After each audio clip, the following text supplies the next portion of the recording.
Yolobo Nanyang, j'espère que vous allez bien. Si vous avez lu le titre de cette vidéo, je peux imaginer vos réactions. Quoi?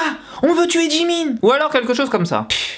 Encore un titre putaclic, hein. Alors non, ceci n'est pas un titre putaclic, c'est exactement ce qui s'est passé ce week-end sur les réseaux sociaux. On va donc parler de BTS et de Jimin en particulier. Alors vous savez, moi je suis un grand fan de K-pop, mais je ne comprends pas les fans hystériques par rapport aux groupes de K-pop. Que ce soit les sasaeng, c'est-à-dire les groupes qui sont complètement en admiration sur leur groupe, qui vont aller voler quelques sous-vêtements de leur idol préféré ou ils vont s'incruster directement dans leur chambre d'hôtel. Ou alors à l'opposé, il y a les anti-fans. Alors les anti-fans, comment on pourrait les définir? En gros, ils vont tout faire pour détruire la réputation d'un groupe en particulier. Et aujourd'hui, ce sont les BTS qui en sont la cible, avec deux personnes sur les réseaux sociaux qui sont complètement anti-BTS. Le premier pseudo qui est apparu ce week-end, c'est Selja. Alors Selja est une anti-fan de BTS, qui déteste complètement ce groupe, et qui a envoyé quelques rumeurs ce week-end, notamment sur le concert au Brésil des BTS. Selon elle, les membres de BTS auraient abusé sexuellement d'une fan brésilienne. Alors, autant vous dire que bien évidemment, cette rumeur est fausse. Les idols ont absolument aucun temps libre pour aller voir qui que ce soit, et les managers, je peux vous dire qu'ils les tiennent à la culotte. Alors ce compte Twitter Selja a été suspendu depuis sur internet, ce qui est je pense un bien pour l'humanité. Mais la deuxième personne qui est apparue ce week-end, et là c'est sur des faits un peu plus graves, eh bien il s'agit du compte Twitter anti-BTS anti. Alors comme vous pouvez le deviner avec ce pseudonyme, on peut voir qu'elle n'est pas très fan des BTS. Si ça se trouve c'est l'anti-fan numéro 1 au monde, et elle a posté des petites choses ces derniers temps qui ont complètement déplu aux armies. Alors moi personnellement je ne parle jamais des rumeurs qui peuvent tourner sur internet, parce que mettre en avant des rumeurs fausses créées par des pseudo comptes Twitter qui veulent juste du clic, autant vous dire que j'en ai rien à foutre. Par contre, cette histoire prend de plus en plus d'ampleur et c'est pour ça que j'en parle. Alors pour faire simple, l'histoire c'est que sur ce compte Twitter, la personne a posté des images, comment dire, un peu dégueulasses. Par exemple, sur cette photo, vous pouvez voir une petite comparaison de Jimin avec un cochon qui déjà n'a pas trop plu aux armies. Mais le pire sur ce compte Twitter, et c'est quelque chose que je ne vais pas vous montrer car vraiment dégueulasse, c'est que cet anti-BTS anti-fan a posté des menaces de mort envers l'un des membres de BTS, Jimin. Alors cette jeune américaine s'est complètement préparée pour le concert à Anaheim que doit faire BTS le 1er avril, en postant notamment des petites photos de pistolets, en postant le numéro de gradin où elle va être assise, avec un petit message qui dit en gros Jimin, je t'attends sur scène pour te tuer. Ah, l'amour, ça fait plaisir de voir de l'amour dans ce monde. Alors bon, les armies ont vraiment pris cette histoire au sérieux. Ils ont bien évidemment contacté la Big In Entertainment et le producteur du concert aux États-Unis, qui ont appelé la police de Los Angeles afin d'améliorer la sécurité lors de ce concert. Bien évidemment, on n'a pas le nom de la personne, mais vu les images qui traînent sur son Twitter, où on peut voir notamment un cochon égorgé à côté de Jimin, et vu toutes les tueries qui se passent aux États-Unis, les armies ont vraiment pris cette histoire au sérieux. Et pour vraiment partager au maximum cette histoire, les armies ont créé un hashtag spécial sur Twitter qui a été utilisé plus de 240 000 fois. Cet hashtag Army Will Protect Jimin a vraiment pour but de mettre en avant cette histoire afin qu'il ne se passe rien lors de ce concert. C'est encore une folle devant son PC qui veut se créer une existence, et je pense à peu près la même chose de toutes les histoires de rumeurs qu'il peut y avoir sur Twitter ou sur Instagram, mais celle-là est un peu particulière. En tout cas, si je serais Jimin, je claquerais un peu des fesses. Mais bon, les BTS ne vont pas annuler leur concert aux États-Unis. Ils vont bien évidemment aller sur scène comme si tout était normal, mais la sécurité va être renforcée. Pour toutes les anti-fans qui veulent absolument détruire la réputation d'un groupe en particulier, allez juste vous acheter une vie. Alors là, je parle vraiment des extrêmes, je parle vraiment des fans qui sont extrêmement fous de leur groupe, qui vont aller voler des affaires personnelles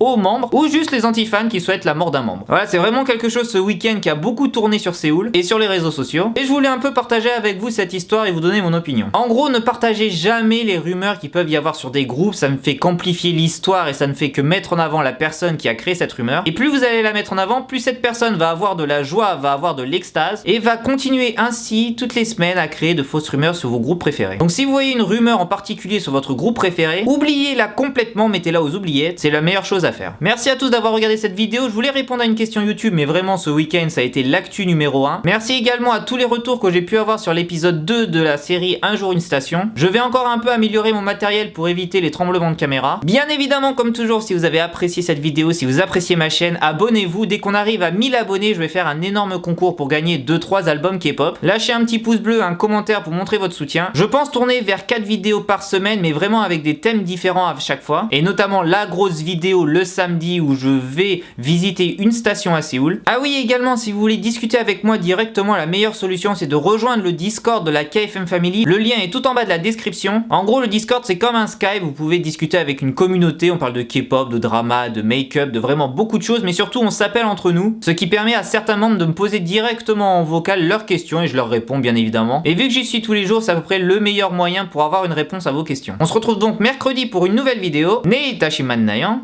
Annyeong!